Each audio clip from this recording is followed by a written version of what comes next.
everybody. I have a former client here with me today, Kate, and I'm really excited to talk to her.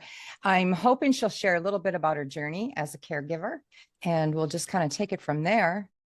Kate, you want to go ahead and I don't, just share who you are and yeah, I don't think I'll ever be a former client. We were just talking a bit, and even though we're not officially working together right now, I feel like I still need your service as well. Let me introduce myself. I'm Kate, and I live in Wisconsin. I love what you do. I love your mission and with your work in this space of caregiving and caring for the caregiver, really. yeah, So I love everything that you do. I'm a big admirer. thank you. And I'm yeah, and then 5 years, no, 6 years ago now, my mom had a stroke and she was paralyzed. Half of her body was paralyzed, and at the time she was 76. And she couldn't speak also. So, we didn't know at first if she would live, and then she made it, and then it was really needing full-time care, and I would say more than that. So we can get into that later, but that's a little bit about me. I really love natural medicine, and Lynette and I just connect, and I'm excited for us to talk today. Yeah, me too. Me too. Well, let's just start. What do you think the most challenging part of that journey for you was? The most challenging part of the journey, I think, was knowing how to balance life, how to not feel guilty for living my life, and also not feel guilty for not being there for my family, how to not feel guilty for not being there every single moment that my mom needed me. Mhm. It's hard, hard balancing everything, I would say. Okay. Yeah, it really is, isn't it? Mhm. Especially in the beginning when you're not used to being in that role as a caregiver. Do you think it, or how did it affect your day-to-day life or relationships? Or, you also worked at the same time What too. relationships?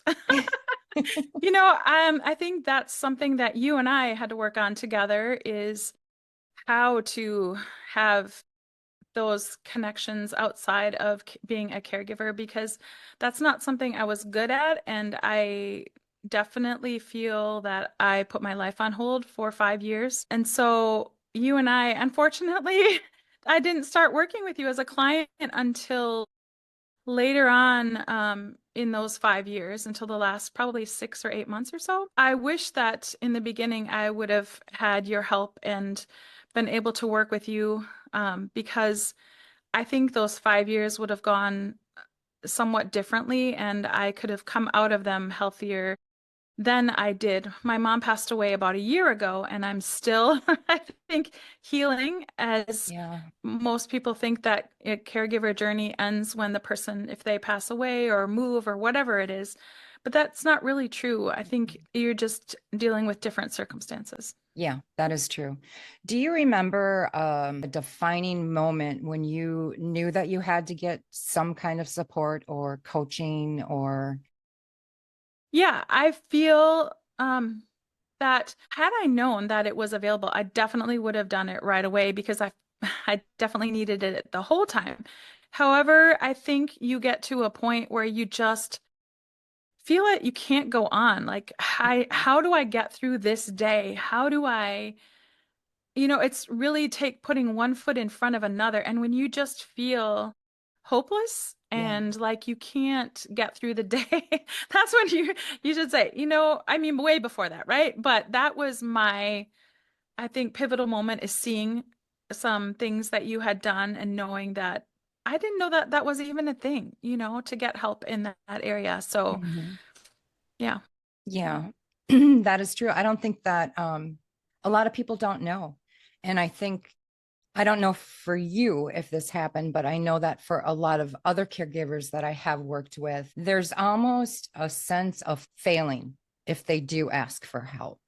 Like they're not doing enough or doing it right. Did you ever feel that way, Kate, before you actually reached out for help? I think I felt that way all along, because you can't keep all those balls in the air. Couldn't be a great mom. My kids were at home at the time. I couldn't be what my mom needed all the time. I couldn't be, all the things that my job required. You can't keep all those balls in the air. It's hard to be good at all of those things at one Right. time, right? Did I feel a certain way when I knew I needed to get help? Was there like Yeah, I something think that that was, happened or a feeling that you had that you felt like, I just really need some coaching or some direction or some strategies to get through this? well, I would not recommend waiting until this. I think every caregiver needs a support system and a non-biased support system like Mhm, you, Lynette, because someone who can be objective and look into someone else's life. We all need that.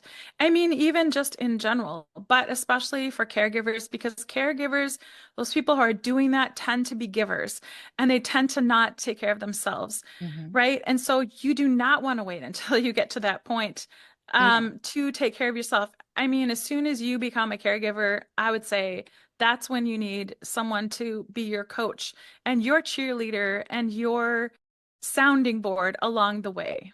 Hmm. So let me ask you this then, Kate. How did your caregiving and your self-care change once you came into the program? I would say definitely significantly because it's nice to have someone say, um, no, you need to take care of yourself. It's Mhm, okay to do this.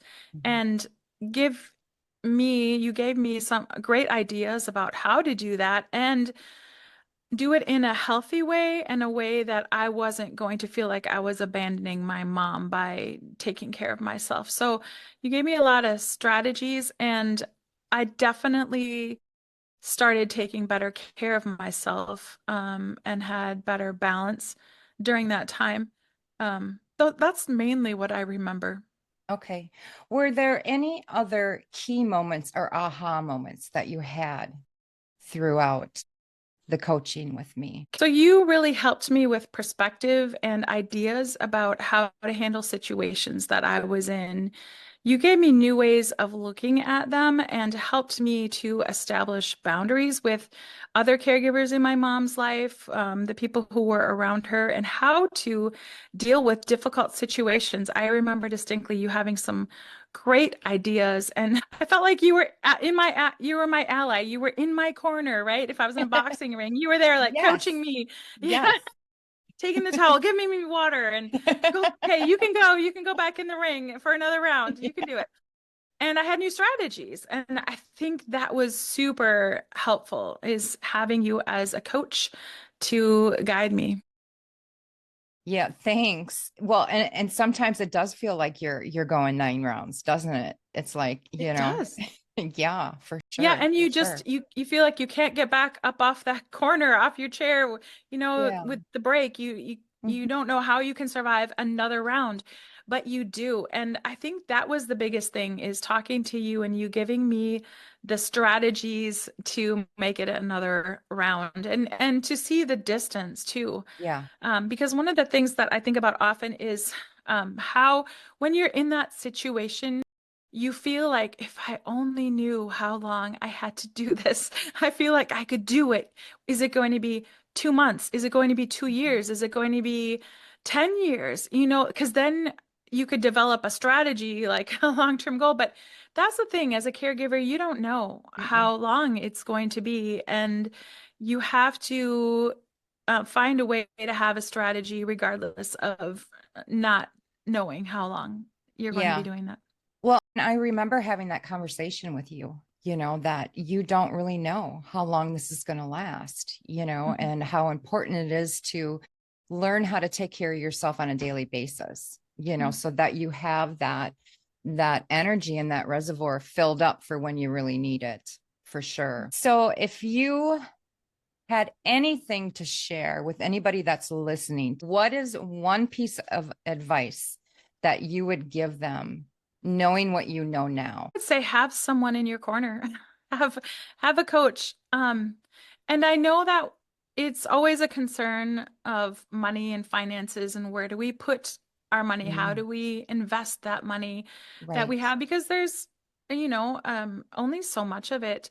But Share how I, you looked at it, Kate. How did you yeah, look at that investment for this? yeah, that's one of the things I think I wanted to share with anybody who might be listening to this is that as you think about, oh, should I invest the money in caring for myself? How can you not? How can you not invest the money in caring for yourself? Because you only have one life. You don't know how many days that you have either. Like you need to make the most of your days. You need to have someone in your corner. And it may not, maybe you're having a good day today and then you think, oh, I can do it on my own. Mm, And then, yeah. but tomorrow comes and there's maybe something hits, where you have a new challenge. So there's always ups and downs. And I think one of the most valuable things you can do, whether if you invest in a program like you offer, or you invest in taking care of yourself, whatever it is, you need to invest in you. And again, I just can't thank you enough for how you helped me. And I highly recommend at the beginning of, caregiving that you have that ally with you, whether it's a program or counseling or whatever it is, you need someone in your corner. Well, thank you, Kate. What a great conversation this was, for Yeah, sure. Yeah. thank, thank you.